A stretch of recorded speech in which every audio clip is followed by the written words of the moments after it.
Assalamualaikum warahmatullahi wabarakatuh. Perkenalkan, kami dari kelompok pertama ilmu kalam, kelompok 1 akan mempresentasikan tentang ilmu kalam klasik, aliran Khawarij, dan sejarah perkembangan serta ajaran ulama aliran Khawarij. Sebelumnya perkenalkan nama-nama kelompok kami. Yang pertama saya sendiri, Abu Ma'ruf, dengan NIM 20104188. Yang kedua ada Diah Umiatun Nasiah dengan NIM 20104177. Dan yang ketiga ada Zaini Septindihayah dengan NIM 20104165. Langsung saja, yang pertama adalah ilmu kalam klasik. Ilmu kalam klasik ini sebenarnya adalah teologi Islam yang membahas mengenai ketuhanan. Adapun Harun Nasution membaginya dalam 3 periode besar. Yang pertama adalah periode klasik, merupakan zaman kemajuan yang dibagi dalam 2 fase. Fase ekspansi, integrasi, dan juga puncak kemajuan. Pada zaman ini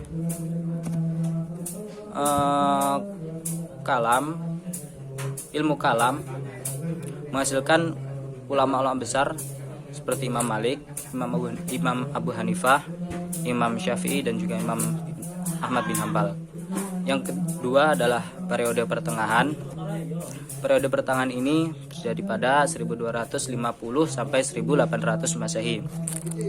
Periode ini juga dibagi menjadi 2 fase, yakni fase kemunduran dan yang kedua adalah fase 3 kerajaan besar yang terjadi pada 1500 sampai 1800 Masehi, yang dimulai dengan zaman kemajuan dan zaman kemunduran. 3 kerajaan itu adalah kerajaan Utsmani Turki, kerajaan Safawi di Persia, dan kerajaan Mughal di India. Dan yang ketiga ada periode modern, yakni pada tahun 1800 Masehi dan seterusnya. Zaman ini merupakan zaman kebangkitan umat Islam. Kemudian ada juga beberapa aliran dalam kalam klasik seperti aliran Khawarij, Syiah, Murji'ah, Mu'tazilah, Qadariyah, Jabariyah, dan Ahlus Sunnah, yang nantinya akan kita bahas satu persatu. Perkenalkan, saya Zaini Septindihayah. Saya akan menjelaskan sedikit tentang apa itu aliran Khawarij. Aliran Khawarij atau kaum Khawarij merupakan orang-orang yang keluar dari barisan Ali bin Abi Thalib ketika Ali bin Abi Thalib masih menjadi khalifah dahulu. Dikarenakan mereka tidak setuju dengan sikap Ali bin Abi Thalib dalam menerima arbitrase sebagai jalan untuk menyelesaikan persengketaan tentang Khalifah dan Muawiyah bin Abi Sufyan. Nama Khawarij berasal dari kata khoroja yang berarti keluar. Nama itu diberikan kepada mereka dikarenakan mereka keluar dari barisan Ali bin Abi Thalib.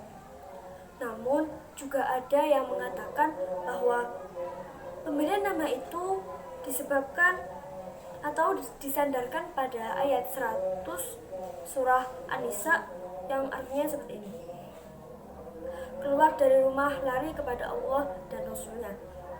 Sehingga dengan demikian mereka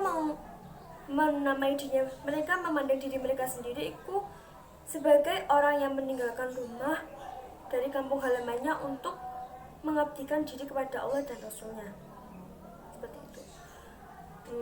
Kaum Khawarij kebanyakan berasal dari orang-orang Arab Badawi.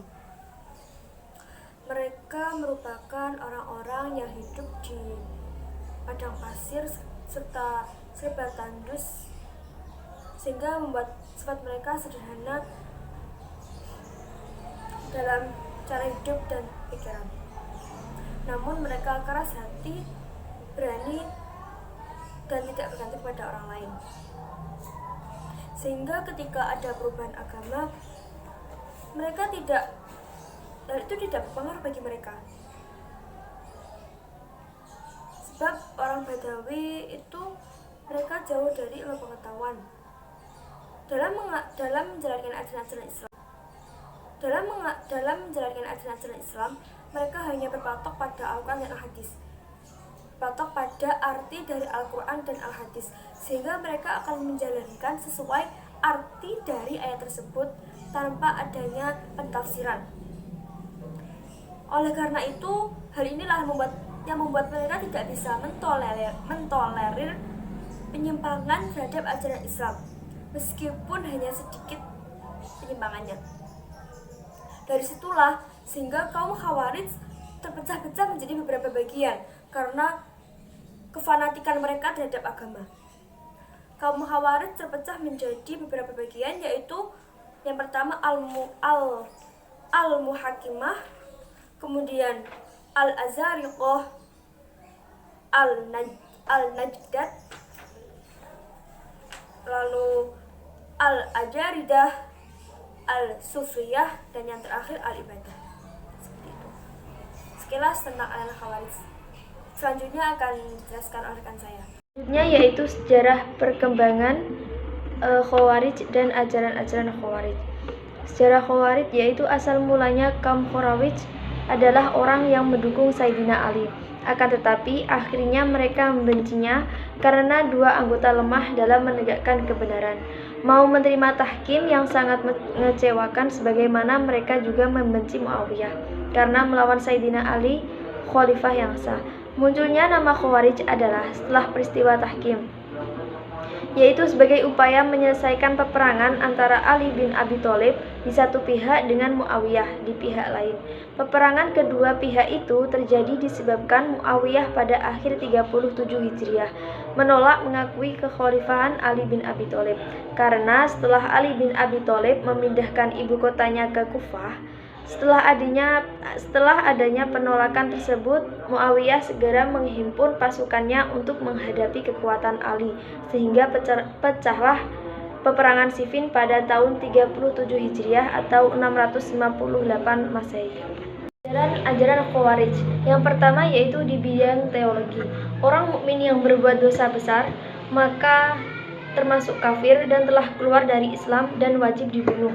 Ibadah termasuk rukun iman, maka orang yang tarikus sholat dinyatakan kafir.